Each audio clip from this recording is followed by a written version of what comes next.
Apesar da vastidão do panteão sumério, é Inanna, entre todas as divindades da antiga Mesopotâmia, cuja mitologia é a mais rica e completa, oferecendo-nos um arco narrativo coerente que acompanha a deusa desde os céus até aos confins do submundo. Inanna, a deusa do amor, da guerra e do poder, conhecida mais tarde como Ishtar na Babilónia, era a soberana de Uruk, onde se erguia o seu grandioso templo, chamado Iana. O seu símbolo era a estrela de 8 pontas, que para os antigos babilónios representava o planeta Vênus, a estrela da manhã e do entardecer.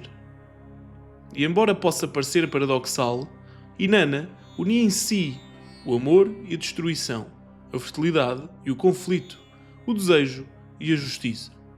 Era tanto a senhora da fecundidade como da guerra e da ordem cósmica.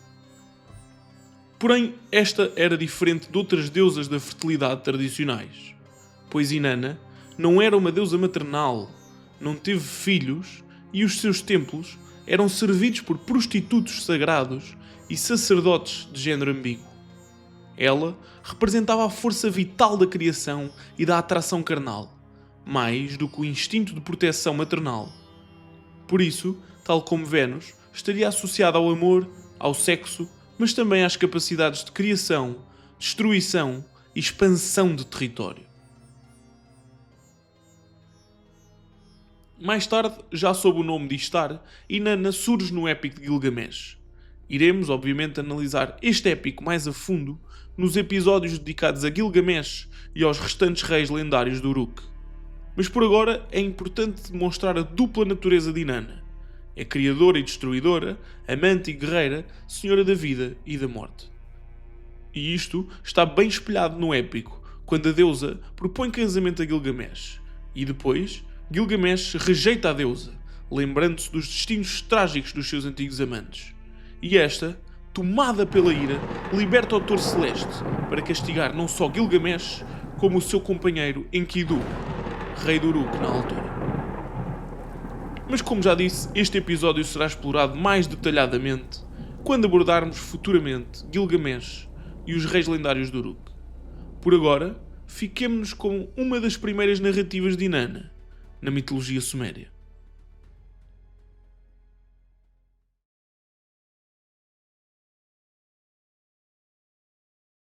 Certo dia, Inanna deixou o seu sagrado templo em Uruk e subiu às montanhas para procurar a verdade e a justiça em toda a terra. Estava determinada a separar os justos dos injustos. E abaixo do seu domínio divino, num terreno fértil junto aos rios, trabalhava um humilde e cego jardineiro chamado Chucaletuda. Dia após dia, este regava o seu jardim, construía poços e cavava regos de irrigação. Mas nenhuma planta prosperava. Então, certo dia, os ventos levantaram-se das montanhas e sopraram uma grande quantidade de poeira para os seus olhos. Quando este os tentou limpar, não conseguiu. E depois, ao erguer o olhar para o horizonte, viu visões que nenhum mortal jamais tinha visto. Viu um fantasma solitário, mas radiante. Este fantasma era a própria deusa Inanna, cansada da sua jornada celestial, que se deitara ali a descansar perto do seu jardim. Ela tinha ido ao redor dos céus e ao redor da terra, até que os seus membros divinos, finalmente, exigiram repouso, e esta se deitou a descansar. Então, o jardineiro Chucaletuda, curioso e trêmulo, observava a deusa enquanto esta dormia. De seguida, durante o silêncio do bosque sombrio, aproximou-se da adormecida Inanna, despiu-a, beijou-a e teve relações com ela. No dia seguinte, quando o sol já se erguia, Inanna despertou. Examinou-se cuidadosamente e descobriu o que fora feito ao seu corpo sem o seu consentimento durante a noite. E foi então que, furiosa, declarou: Procurarei por toda a parte o homem que fez isto ao meu corpo. Na sua fúria, Inanna lançou terríveis maldições sobre a terra, transformando as suas águas em sangue e trazendo sofrimento a todos os humanos possível. Contudo, nem assim conseguiu encontrar o mortal que a tinha afrontado. Chucaletuda, aterrorizado, fugiu para junto do pai e confessou o que fizera. E então o seu sábio pai deu-lhe o seguinte conselho: Meu filho, deves juntar-te aos habitantes das cidades, aos teus irmãos sumérios. Assim, essa mulher não te encontrará entre as montanhas. Apesar de não conseguir encontrar o homem que lhe fizera mal, a fúria de Inanna não se apaziguou. A deusa lançou 3 grandes pragas sobre a humanidade. Porém, nem assim era capaz de encontrar Chucaletuda. Por fim, esta desceu até à cidade de Eridu e apresentou-se diante do seu pai Enki, senhor da sabedoria e das águas doces. Exclamou-lhe o seguinte: Pai Enki, devo ser compensada. Alguém deve pagar pelo que me aconteceu. Não voltarei a entrar no meu santuário até que me entregues este homem horrendo. Enki, nas profundezas das águas, reconheceu a dor e a ira da deusa e concedeu-lhe o que ela tanto desejava. Esta iria finalmente encontrar o jardineiro. Então, a deusa ergueu-se como uma tempestade pelo céu, estendeu-se como um arco-íris até à terra e os seus ventos varreram as montanhas. Chucaletuda tremia e tentou tornar-se o mais pequeno possível, mas a deusa acabou por encontrá-lo e, irada, exclamou: Cão, burro, porco, como ousaste tocar-me, a mim, a grande santa dos céus? O homem caiu de joelhos e respondeu-lhe, tentando justificar o seu ato de todas as maneiras possíveis. Inanna, porém, permaneceu impassível e disse-lhe: Não tens perdão, homem horrendo. Morrerás. Contudo, o teu nome não será esquecido. O teu nome existirá nas canções. A tua história será levada através de todas as planícies. Assim decretou o destino de Chucaletuda, e a sua palavra foi final. A vida do jardineiro terminou, mas o seu nome perdurou para sempre, pois seria lembrado como um mortal que pecou profundamente contra um ser divino e por isso fora castigado.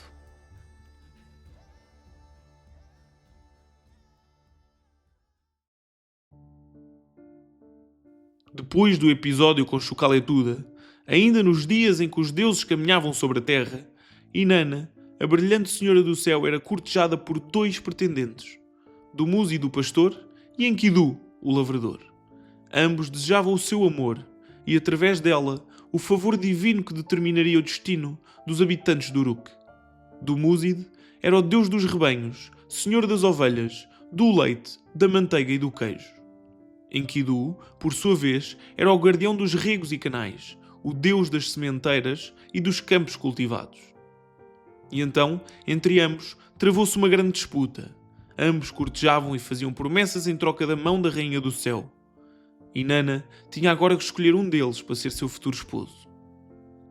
No início, Inanna tinha se inclinado mais para o lavrador e chegou mesmo a desprezar o pastor Dumuzid, dizendo: Sou mulher e não farei isso, jamais o farei. Sou estrela e não serei esposa de um pastor. A deusa rejeitava totalmente a rudeza do campo aberto e parecia preferir a ordem fértil das terras irrigadas. Mas o seu irmão, o deus Sol, Utu, aproximou-se dela e tentou convencê-la do contrário. Minha irmã, deixa que o pastor seja teu esposo. Por que te recusas, Virgem Inanna? A sua manteiga é boa, o seu leite é puro. Tudo o que as mãos do pastor fazem é esplêndido. Tu, que usas pedras preciosas e joias sagradas, por que hesitas?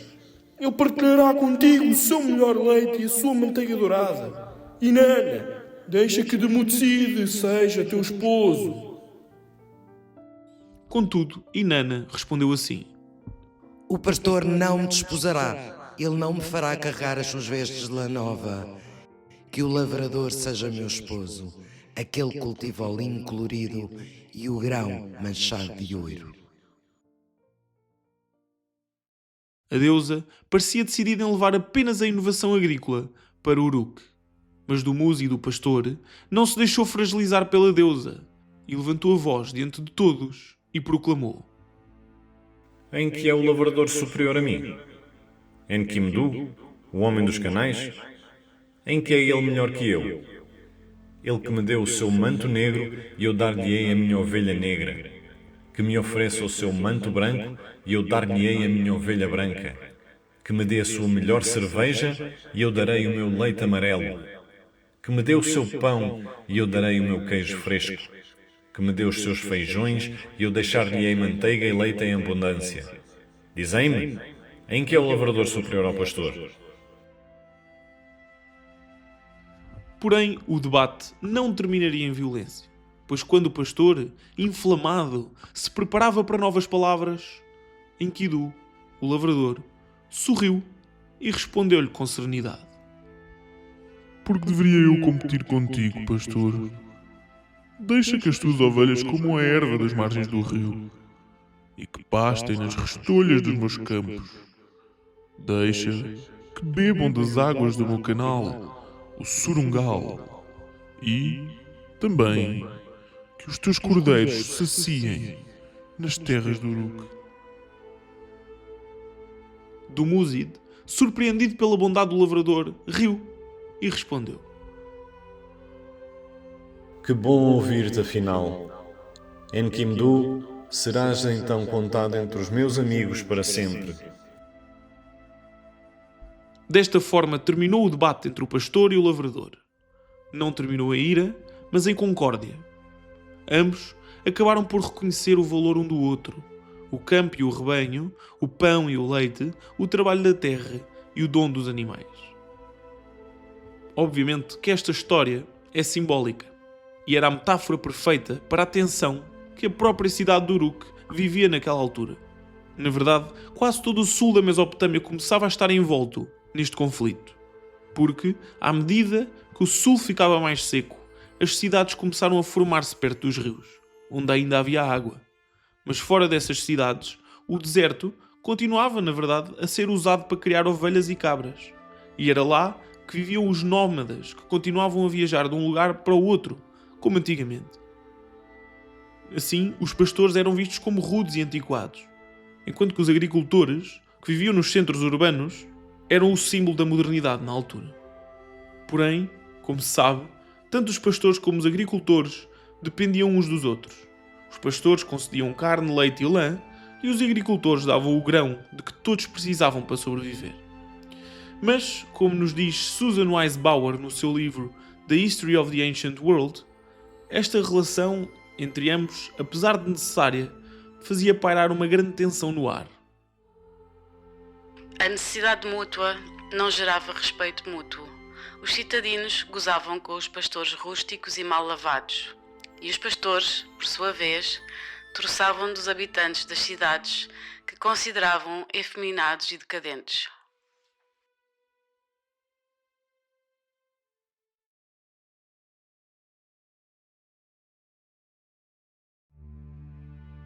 Depois do seu casamento com Dumuzid e com a sua consolidação na cidade de Uruk, Inanna desejava ampliar o seu domínio. Já não lhe bastava Uruk, nem sequer o governo do que se chamava de Grande Superior, ou seja, do céu e da terra. Esta queria também o domínio e glória de um submundo, o chamado Grande Inferior, o mundo das sombras, conhecido na cultura suméria como o país de onde não se regressa. Movida pela ambição e pela curiosidade divina, decidiu descer ao reino da sua irmã, Ereshkigal, deusa da morte e da tristeza. Antes de partir, chamou a sua fiel serva e mensageira Ninshubur e disse-lhe assim: Ninshubur, ouve-me bem. Se ao fim de 3 dias eu não tiver regressado do grande inferior, ergue por mim um lamento entre as ruínas, bate o tambor por mim nas praças e vai à casa dos deuses clamar por mim. Grita por mim na casa de Enlil, e na casa de Nana, e na casa de Enki, Senhor da sabedoria. Rasga as tuas roupas, veste-te como uma mendiga e chora por mim. Assim instruída, Ninshubur inclinou a cabeça e a deusa estava quase pronta para a descida aos infernos. Esta adornou-se com todos os poderes divinos. Eram os 7 Mé, ou seja, as 7 joias do poder, que esta colocou ao redor do seu pescoço. Os Mé representavam os poderes divinos concedidos por Enki a Inanna. e eram, no fundo, o poder e a capacidade que os deuses concediam a outros deuses de gerir a civilização humana e os seus destinos. E foi através destes poderes que Inanna se tornou a encarnação da civilização, com toda a sua glória, complexidade e caos. Então, adornada com estes poderes, Inanna deixou os templos de Uruk e avançou sozinha em direção ao submundo. Às portas do inferno, encontrou o porteiro Neti, que lhe perguntou qual era o motivo da visita. Ela mentiu-lhe, obviamente, dizendo que vinha apenas assistir aos ritos fúnebres da sua irmã Ereshkigal. Neti anunciou a chegada à Rainha dos Mortos, que ordenou que Inanna entrasse totalmente curvada perante as portas do inferno. E assim foi. Em cada uma das 7 portas do submundo, tiraram-lhe um dos seus adornos divinos, um dos Mé. Depois, nua e humilhada, Inanna atravessou então o último portão. Na sala do trono, Ereshkigal levantou-se e olhou-a com o olhar da morte. Os 7 juízes do submundo, os 7 Anunnaki dos infernos, cercaram-na. Fixaram nela os olhos e os seus olhares eram como lâminas. Cortavam e abominavam-na. Proferiram contra ela palavras de ira e assim a santa mulher Inanna foi acusada e julgada pela sua arrogância e avareza por ter tentado também reinar no submundo. E como tal, os Anunnaki do inferno transformaram Inanna num cadáver e penduraram-na num gancho de ferro na parede. 3 dias e 3 noites passaram. E como acordado, e fiel ao comando de Inanna, a sua mensageira Ninshubur ergueu um lamento diante dos deuses. Mas nem Enlil, nem Nanna atenderam ao seu choro. Apenas Enki a escutou. Este modelou em barro 2 pequenos seres sem sexo nem forma e confiou-lhes o alimento da vida e a água da vida. De seguida, ordenou-lhes o seguinte: Deixam ao submundo, passem despercebidos pelos portões e quando encontrarem o corpo de Inanna, por favor, borrifem-no com o alimento e a água da vida, para então acordarem a deusa. Os 2 seres obedeceram. Deslizaram entre as sombras e chegaram diante de Ereshkigal, a senhora do submundo. Esta, ao vê-los, gemia como uma mulher em trabalho de parto, tal era a dor que estes lhe provocaram. De seguida, ambos borrifaram a deusa com o alimento e a água da vida, e esta ergueu-se, renascida. Mas as leis do submundo eram muito mais severas do que se pensava, e os 7 juízes disseram em uníssono: As leis do submundo não podem ser mudadas. Ninguém, repetimos, ninguém ascende sem deixar um substituto. Para poderem levar Inanna, terão de sacrificar alguém a ficar aqui entre nós, nos infernos. Desta forma, Inanna pôde regressar à luz, mas apenas acompanhada pelos demónios, que consistiam em seres cruéis, que não conhecem pão nem vinho, que não aceitam ofrendas, que não bebem libações. Apenas o sacrifício lhes era famoso, e a missão destes era seguir a deusa e garantir que alguém tomasse o seu lugar nas trevas. Inanna percorreu as cidades sumérias e os demónios procuravam vítimas. Tentaram primeiro levar Ninshubur, mas Inanna disse: Não, ela é minha fiel serva, que chorou por mim, não a tomem. Depois tentaram levar Shara, o seu artífice, ao que Inanna respondeu: Não, ele adornou o meu corpo quando eu desci aos infernos, não o tomem. De seguida, tentaram levar Lulal, o seu músico, e esta disse: Não, ele cantou por mim no meu templo, não o tomem. E por fim chegaram a Uruk, e lá estava Dumuzid, o esposo de Inanna. Este sentava-se no trono vestido em esplendor, sem verter uma única lágrima pela sua mulher perdida. Os demónios aproximaram-se e Inanna, ao ver a indiferença do seu esposo perante o seu desaparecimento, olhou-o com o olho da morte e disse assim aos demónios: Levem-no a ele, levem Dumuzi, o meu esposo. Os demónios precipitaram-se sobre o Deus Pastor e espancaram-no. Dumuzid ergueu as mãos ao céu e suplicou: O Tu, Deus do Sol, transforma as minhas mãos em mãos de serpente, os meus pés em pés de serpente, para que eu possa escapar daqui. Utu, o Deus Sol, ouviu o seu clamor e concedeu-lhe a metamorfose. Então, Dumuzid conseguiu fugir, deslizando pela terra em forma de serpente. Mas os demónios não desistiram.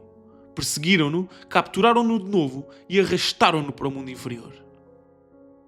Contudo, Inanna, comovida, decretou, de forma a que o sofrimento do seu marido não fosse total, que na primeira metade de todos os anos, Dumuzid habitaria o submundo, e na outra metade, Gesta Inanna, a irmã de Dumuzid, tomaria o seu lugar.